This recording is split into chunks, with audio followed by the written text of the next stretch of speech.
Friends, welcome in our channel. मैं हूं आपका दोस्त गोविंद शर्मा। जैसे कि आपने हमारी पिछली वीडियो को बहुत बहुत प्यार दिया है, उसी सीरीज में ये वीडियो भी रहने वाला है किसका, बायोलॉजी का। और बायोलॉजी में ही आप बात करेंगे, हम बात कर रहे हैं किसकी, रेस्पिरेशन की। तो रेस्पिरेशन की हम बात करें तो रेस्पिरेशन के साथ साथ जो भी टर्म यूज होती है, आज वो बात हम करेंगे कि कौन कौन सी टर्म यूज होती है। वहां पर कुछ टर्म मैंने यहां पर लिखी है, टीवी, IRV, ERV और TLC। ये क्या है और क्यों है और किस लिए, ये तो मैं बताऊंगा ही। उससे पहले अगर आप इस चैनल पर नए हैं तो इस चैनल को सब्सक्राइब कर सकते हैं, और अब तक आपने अगर वीडियो को लाइक नहीं किया है तो वीडियो को आप लाइक करना न भूलें।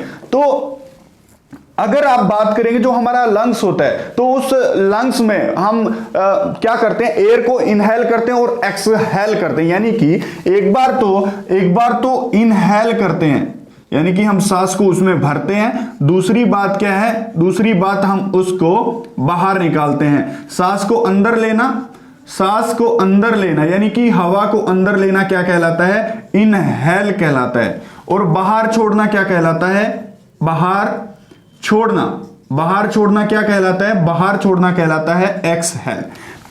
अब ये टर्म क्या है, उनको समझाने से पहले ये दो चीजें मैंने आपको बता दी।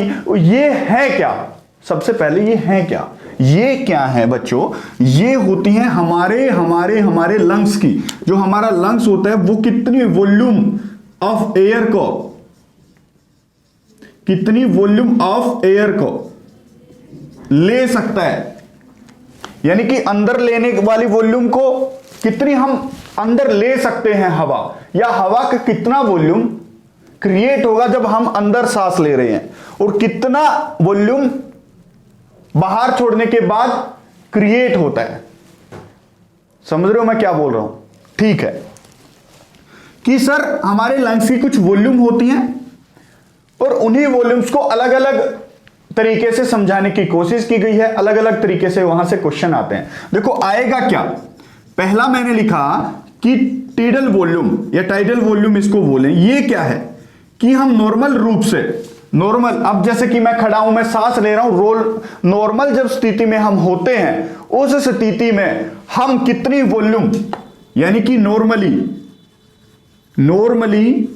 Volume of inhale and exhale, normal तरीके से जब हम सांस ले रहे हैं तो कितनी वॉल्यूम ऑफ एयर हम अंदर लेके जाते हैं और कितनी वॉल्यूम ऑफ एयर हम बाहर छोड़ देते हैं, उसी वॉल्यूम को क्या बोलते हैं, टाइडल वॉल्यूम बोलते हैं। बिल्कुल आप समझ गए होंगे। क्वेश्चन आएगा, क्वेश्चन कैसे आएगा कि टाइडल वॉल्यूम है क्या, तो आप बोलेंगे कि टाइडल वॉल्यूम है normally volume of inhale and exhale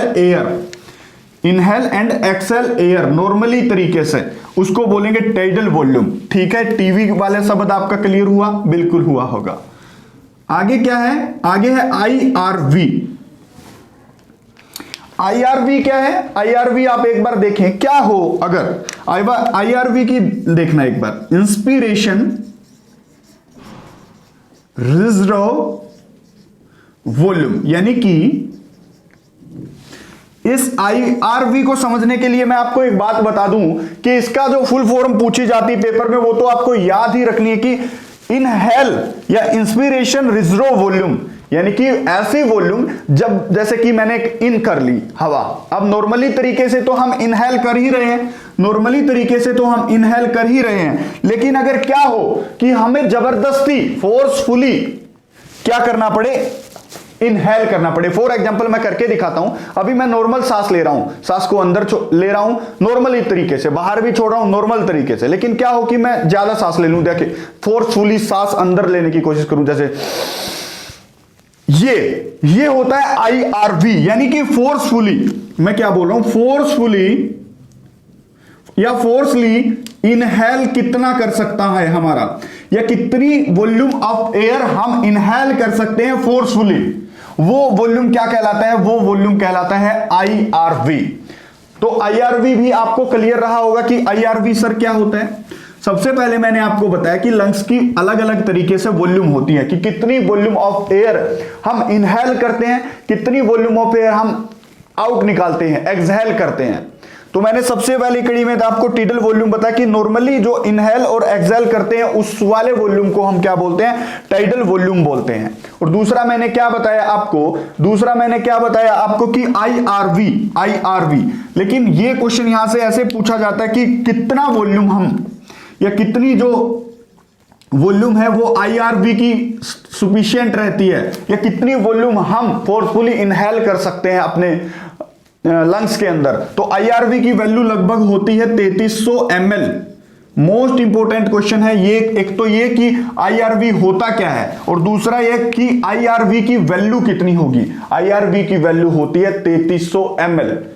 याद रहेगा, बिल्कुल याद रहेगा सर। तो हमने यहां पर टीवी देख लिया, हमने यहां पर आईआरवी के बारे में डिस्कस कर लिया, दो टर्म्स के बारे में हमने यहां पर डिस्कस कर लिया। आगे चलते हैं, आगे क्या है, आगे हम बात करेंगे, आगे जो हम बात करेंगे वो बात करेंगे ईआरवी की। ईआरवी की बात करेंगे हम। देखो ईआरवी का मतलब क्या है, ईआरवी यानी कि ऐसी जो हम एग्जिट करते हैं, यानी कि एक्सहेल रिजर्व वॉल्यूम, यानी कि ऐसा वॉल्यूम जो हम फोर्सफुली, या ऐसा एयर का ऐसा वॉल्यूम जो हम फोर्सफुली या फोर्सली क्या करते हैं, एक्सहेल करते हैं। अब भी नहीं समझे सर, दोबारा बता दो कि ईआरवी आपने क्या बोला। मैंने बोला कि कितनी वॉल्यूम एयर की हम एक्सहेल करते हैं फोर्सफुली, या फोर्सली कितनी हम वॉल्यूम को एक्सहेल कर देते हैं। फॉर एग्जांपल देखो, अब मैं करके दिखा रहा हूं आपको ईआरवी क्या होता है। जैसे कि हम नॉर्मल मैं सांस ले रहा हूं, अंदर भर रहा हूं, बाहर छोड़ रहा हूं। अगर बाहर छोड़ने में अगर मैं ऐसे करूं तो मैं बाहर छोड़ दूं फोर्सफुली, अगर जो भी मैं फोर्सफुली बाहर छोड़ रहा हूं, जिस भी एयर की वॉल्यूम को बाहर फोर्सफुली छोड़ रहा हूं, उसको क्या बोलेंगे, उसको ईआरवी बोलेंगे। और इसकी वॉल्यूम बता दो सर कितनी होती है, तो ये होती है 1000 ml के आसपास। तो मैंने आपको ईआरवी बताया था, आईआरवी मैंने बताया था 3300 ml, और जबकि मैंने ईआरवी आपको बताया क्या, 1000 ml के आसपास। शायद ईआरवी भी आपका क्लियर रहा होगा।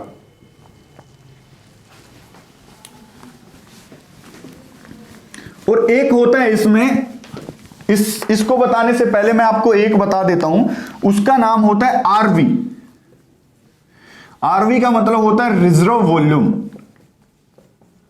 कि कितनी volume of air, how much volume of air, कितनी एयर की वॉल्यूम है वो सांस छोड़ने के बाद भी, सांस छोड़ने के बाद भी लंग्स में रिजर्व रहती है, यानी कि लंग्स में बनी रहती है। उसको क्या बोलते हैं, उसको बोलते हैं रिजर्व वॉल्यूम। इतनी बात हो गई समझ में। यानी कि अगर हम नॉर्मली सांस छोड़ रहे हैं तो हमारे शरीर में या हमारे लंग्स में कितनी एयर की वॉल्यूम है वो बची की बची रह जाती है, उसको बोलते हैं। जैसे कि हम नॉर्मल, अभी मैं सांस छोड़ रहा हूं तो कुछ ना कुछ वॉल्यूम या कुछ ना कुछ एयर जो हमारे लंग्स में रह जाती है, उस वॉल्यूम को रिजर्व वॉल्यूम बोलते हैं। हो जाएगा रिजर्व वॉल्यूम क्या होता है, रिजर्व वॉल्यूम हो जाएगा, बिल्कुल हो जाएगा। तो रिजर्व वॉल्यूम हो जाएगा। आगे क्या है, आगे मैंने बताया कि मेरे को आपको ये बताना है टीएलसी। टीएलसी का मतलब क्या है, टीएलसी का मतलब है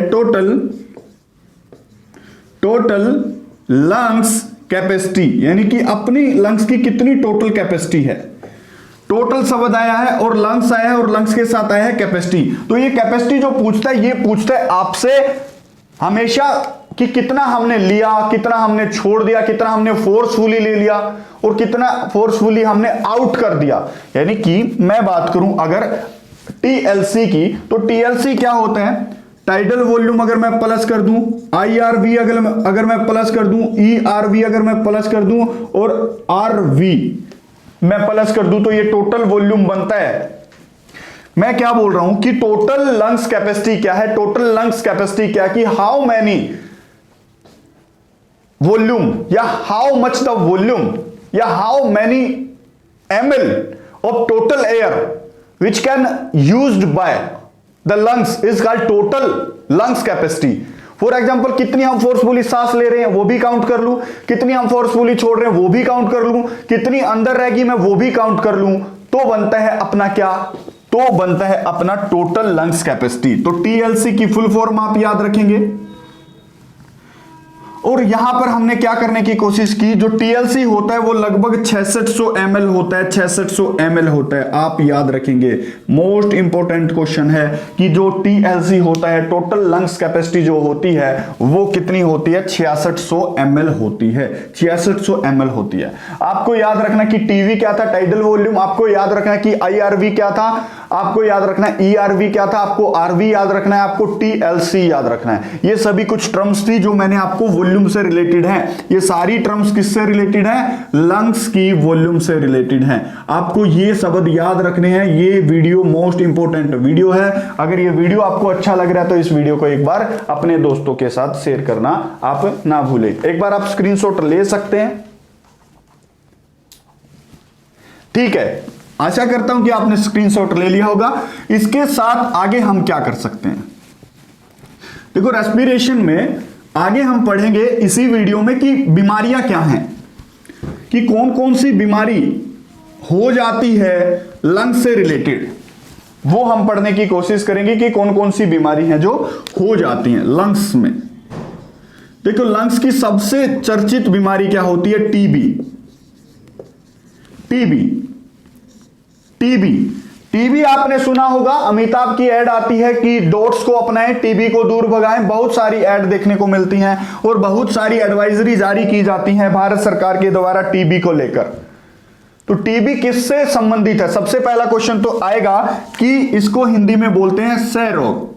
क्वेश्चन आएगा क्षय रोग संबंधित है, संबंधित है तो किससे संबंधित है, आपका ऑप्शन होना चाहिए कि सर ये लंग से संबंधित है, यानी कि फेफड़ों से संबंधित है। किससे संबंधित है, फेफड़ों से संबंधित है। कौन सी बीमारी, टीबी बीमारी कौन से अंग को प्रभावित करती है, प्रभावित इफेक्ट डालती है, तो कौन से अंग को प्रभावित करती है, आपका आंसर रहना चाहिए क्या, कि सर लंग्स को प्रभावित करती है। और अब टीबी होती किसके कारण है, तो आपको लिखना है बैक्टीरियम ट्यूबरक्लोसिस, यानी कि सर ये रोग जो होता है ये माइकोबैक्टीरियम के कारण होता है। हिंदी में भी मैं लिख सकता हूं यहां पर माइकोबैक्टीरियम ट्यूबरक्लोसिस। जो यहां पर मैं क्वेश्चन करा रहा हूं बिल्कुल डायरेक्ट आपको आपके प्रीवियस ईयर में देखने को मिलेंगे और डायरेक्ट यहां से आपके पेपर में भी डायरेक्ट यहां से क्वेश्चन आएंगे कि टीबी किससे संबंधित है, लंग से। माइकोबैक्टीरियम ट्यूबरक्लोसिस के कारण यह रोग हो जाता है, इतनी बात आप याद रखेंगे, ठीक है। और आगे बता दो सर कि अगर किसी को टीबी हो जाए तो उसको क्या करना चाहिए, सर उसको दवाई लेनी चाहिए। दवाई कौन सी लेनी चाहिए, उसको लेनी चाहिए डॉट्स। अब डॉट्स को अपनाना है, पूरा कोर्स डॉट्स का करवाया जाता है भारत सरकार के द्वारा, ये फ्री में दी जाती है। अब डॉट्स की फुल फॉर्म कई बार पूछ लेता है, तो डॉट की फुल फॉर्म क्या है, directly observe treatment short course.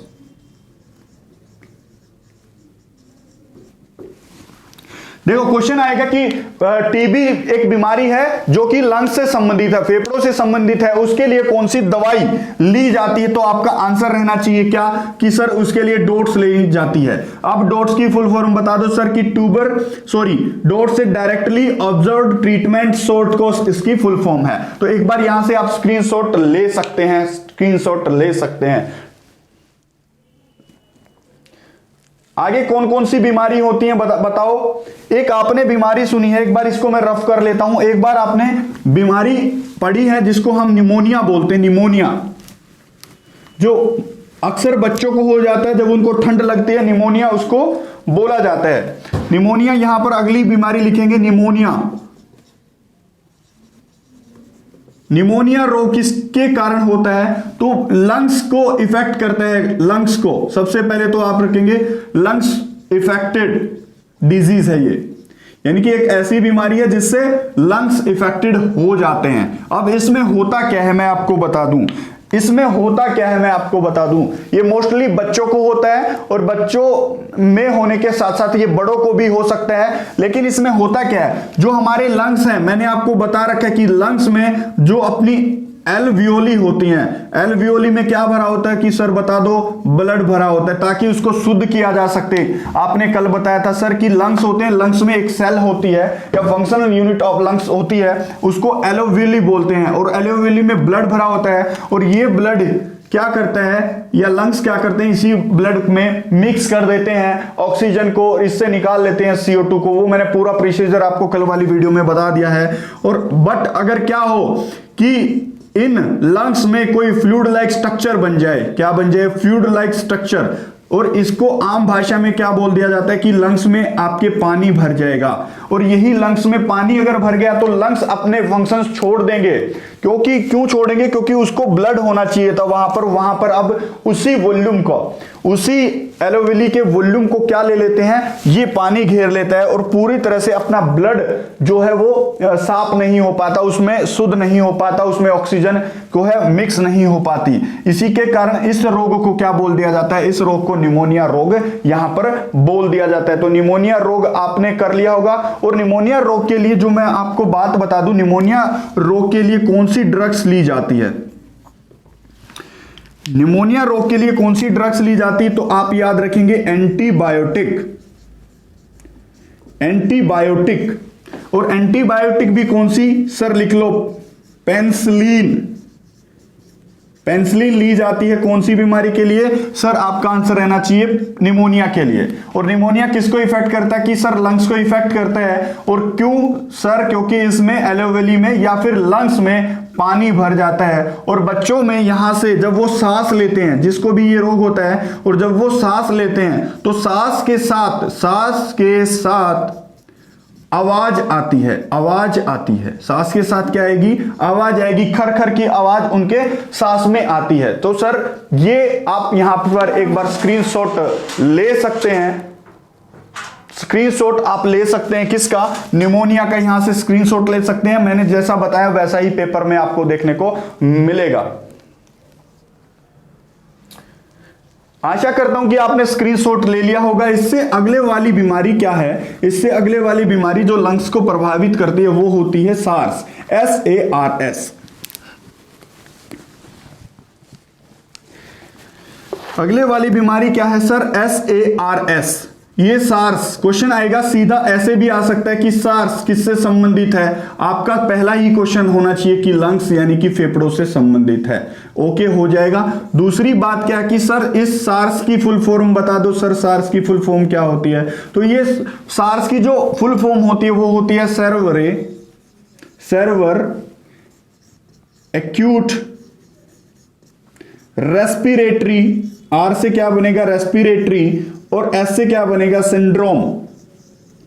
यानी कि एक ऐसा सिंड्रोम होता है जो कि रेस्पिरेटरी ट्रैक में होता है या रेस्पिरेटरी को प्रभावित करता है। अब रेस्पिरेटरी क्या है, अब रेस्पिरेटरी क्या है, रेस्पिरेटरी तो एक तंत्र है और वही तंत्र लंग्स से रिलेटेड होता है, लंग्स रेस्पिरेशन के लिए उत्तरदायी होता है। तो ये जो सार्स बीमारी होती है ये लंग्स से संबंधित है और इसकी फुल फॉर्म है Sharvari acute respiratory syndrome. Sir ये समझ में नहीं आया कि सिंड्रोम क्या है, सिंड्रोम क्या होता है, यहां पर नोट लगा के लिखें कि सिंड्रोम क्या होता है। सिंड्रोम को बोलते हैं क्लस्टर ऑफ डिजीज, यानी कि बीमारियों का गुच्छा, या बोल सकते हैं कि ग्रुप ऑफ डिजीज, या बीमारियों का एक, मतलब जब आपको ये सिंड्रोम हो जाता है तो आपको ना बहुत सारी बीमारियां ऑटोमेटिक होने लगती हैं। एक बीमारी से दूसरी बीमारी जन्म लेगी और दूसरी बीमारी से तीसरी बीमारी जन्म लेगी और यही एक गुच्छा सा बन जाता है और इसी गुच्छे को क्या बोलते हैं कि सर इसको सिंड्रोम बोलते हैं।